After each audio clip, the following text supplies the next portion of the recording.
Doctor Who's many monsters of course had writers who created them. Daleks and Cybermen are the first to be mentioned, but another to be mentioned by a more seasoned fan would be the Ice Warriors, a monster created by a writer called Brian Hayles. He wrote a total of 6 Doctor Who stories, 4 of which contained these famous foes.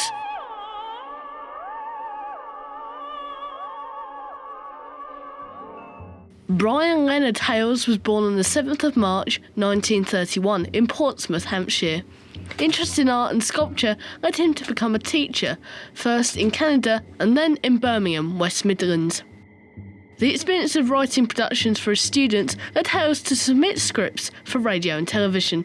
Early radio work was broadcast from 1951, but it wasn't until 1962 that he earned his first television credit, a play called The Badger Game.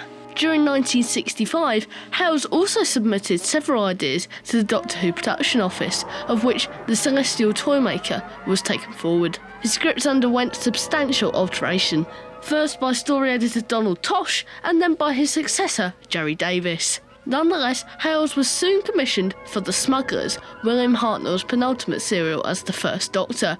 Both are at least partly missing. His next Doctor Who story was the introduction of the fearsome Ice Warriors. This story has 2 parts missing, the rest remains in the BBC archives. Hayles envisaged the Ice Warriors as Viking-like cybernetic creatures, with high-tech instruments built into their armour and helmets.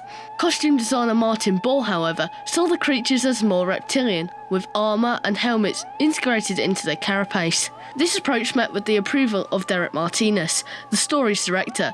He had most recently handled The Evil of the Daleks toward the end of the previous production block. His next story, which came in the following season, was The Fantastic Seas of Death, where once again the Ice Warriors would return.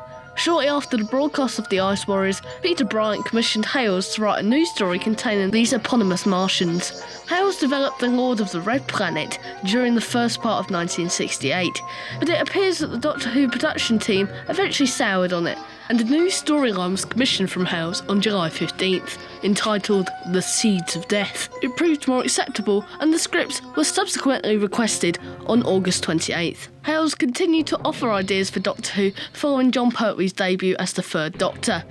He was finally successful with The Curse of PELADON, highlighted by the unusual decision to portray benevolent members of the Ice Warrior race. Its sequel, titled The Monster of PELADON, would be his final contribution to Doctor Who, perhaps proving his annoyance with Terrance Dicks completely rewriting it. He would later novelise his scripts for The Ice Warriors and The Curse of PELADON for Target Books in the mid-70s. Sadly, Hayles died suddenly on October 30th, 1978. He was only 47 years old. His last creation for television, the children's fantasy series The Moon Stallion, debuted 16 days later.